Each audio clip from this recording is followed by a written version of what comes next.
নাও another source যেটা আমরা জানি যেটা ক্যাপিলারি ব্লাড। ক্যাপিলারি ব্লাডটা যদি আসে, here is the picture of bleeding from the capillary.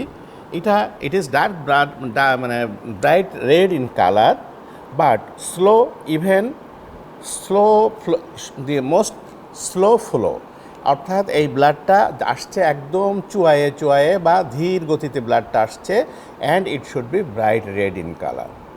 যদি কোনো পেশেন্টের ব্লিডিংটা তুমি দেখো নেচারটা bright red in colour and it is coming very slowly, obviously you should think that it is coming from a capillary injury. But if a bright red blood comes in spurting nature and rapidly coming, obviously you should think it is a arterial blood. And if blood which is a dark in color coming very slowly, steady and copiously, you should think that it is coming from vein. Okay. Now next classification we have told that the Sir.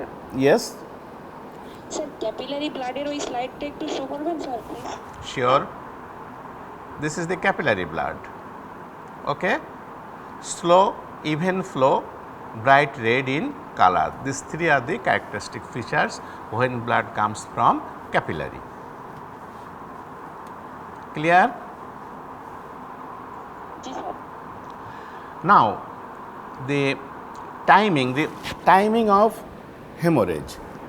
According to the time of hemorrhage, we can classify the hemorrhage as primary, reactionary and secondary. According to the timing of the hemorrhage, we can classify it as primary, reactionary and hemorrhage. Clear? These three things. What is primary hemorrhage? The hemorrhage that occurs at the time of operation or at the time of injury. ঠিক আছে, দিট is the primary haemorrhage. অর্থাৎ তুমি কোথাও যাচ্ছ, হঠাৎ করে injury হলে যে ব্লিডিংটা হলো, ইট ইজ প্রাইমারি হেমোরেজ। আমরা অপারেশন করতে যাচ্ছি, অপারেশন স্টার্ট করলাম, যে ব্লিডিংটা হচ্ছে, it is primary haemorrhage. That is the haemorrhage which occurs at the time of surgery or injury is called primary haemorrhage. এবং এটা কেন হচ্ছে? It causes due to the injury of the vessel, and this primary hemorrhage may be arterial, may be venous, may be capillary. Okay, and more common in surgery during malignancies. অর্থাৎ যদি আমরা কখনো কোনো malignant কেসকে আমরা operation করতে থাকি, then there will be more bleeding than usual thing.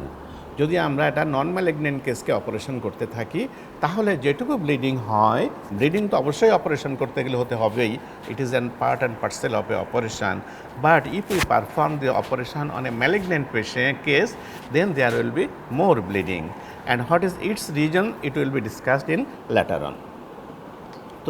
তো তাহলে according to time we are classified as a primary hemorrhage.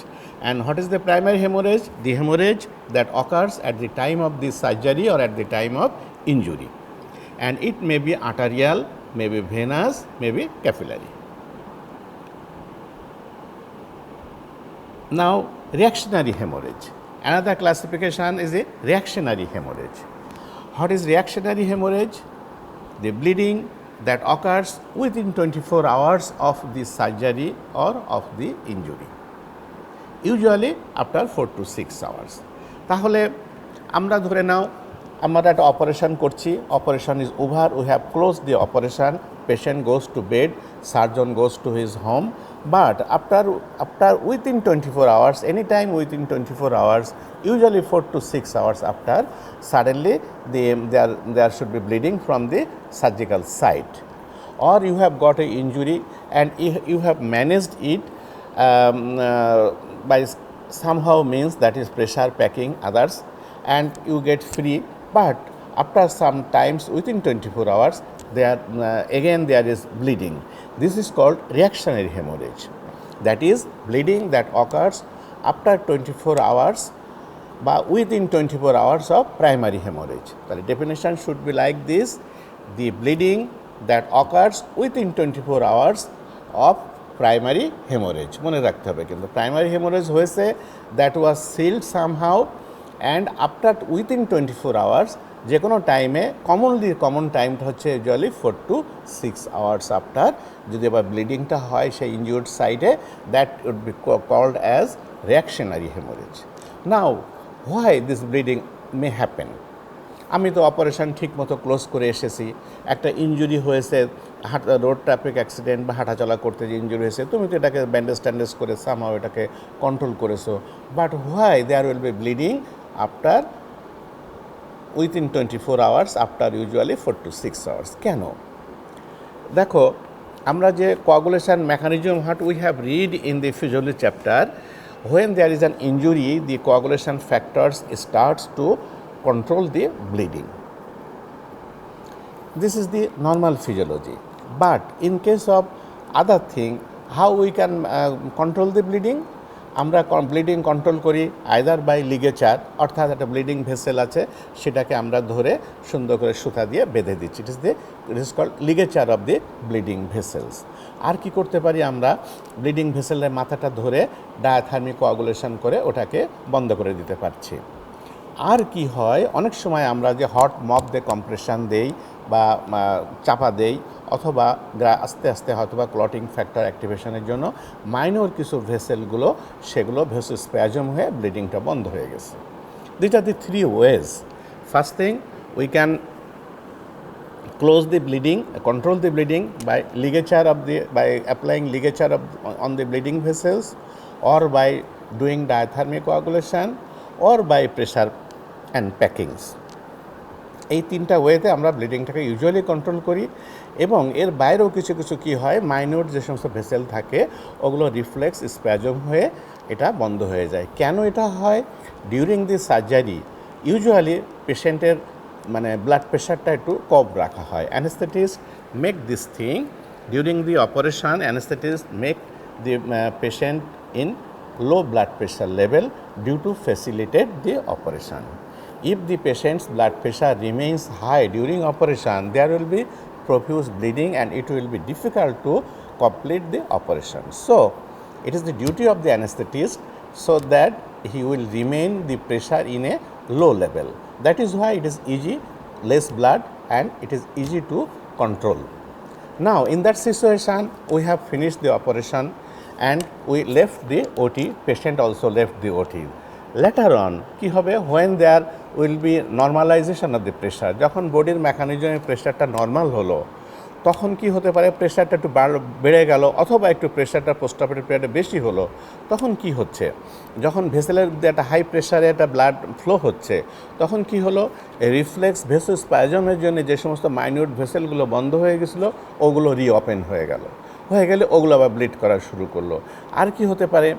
যে আমি ডায়াথার্মি দিয়ে যেটাকে কোয়াগুলেশন করে দিয়েছে যে ভেসেলটা, ওই ক্লটটা হয়তো মানে ডিসলস্ট হয়ে গেলে তখন সেখান থেকে ব্লিডিং শুরু হতে পারলো। আরেকটা কি হলো? আমি যে নট যেটা দিয়েছি, লিগেচার দিয়েছি, যে সুতা দিয়ে যে ভেসেলটার মাথাটাকে বেঁধে দিয়েছি, ওইটা হয়তো কোনো কারণে আমার ফল্টের জন্য ওটা লুজ ছিল, ওটা হয়তো একটু প্রেশারে যখন ওখান থেকে ব্লাড এসে ধাক্কা দিচ্ছে তখন ওটা খুলে গেল। তাহলে by this 3 means, either slipping of the ligature or dislodgement of the clot or cessation of the reflex vasospasm, তখন এটা হলো কি the bleeding সাইডটা ওপেন হয়ে গেল এবং ব্লিডিংটা হলো। This is called reactionary haemorrhage, and it must have to occur within the 24 hours of primary operation, and commonly আমরা এটা পাই সাধারণত 4 to 6 hours after the primary hemorrhage. Clear? Now, the secondary hemorrhage, what is this? যেহেতু আগে আমরা বলেছি primary, obviously there should remain a term as secondary. আমরা জেনেছি what is called primary haemorrhage, now we are going to know what is secondary haemorrhage. The secondary hemorrhage that occurs after 7 to 14 days of primary hemorrhage, মনে রাখতে হবে। The hemorrhage that occurs after 7 to 14 days of primary hemorrhage, অর্থাৎ primary haemorrhage হয়েছে due to surgery, due to injury, whatever the thing, primary haemorrhage একটা হয়েছে, সেটা সেই সময় ম্যানেজ হয়ে গেছে। Then we have passed 7 to 14 days without any seeing any bleeding. আমরা হয়তো মনে করতে পারি যে হ্যাঁ, this bleeding cascade has been controlled, but After 7 to 14 days, there may be again some bleeding, and this sort of bleeding is called secondary bleeding বা secondary hemorrhage. That is hemorrhage that occurs up 7 to 14 days after primary hemorrhage. মনে রাখবা।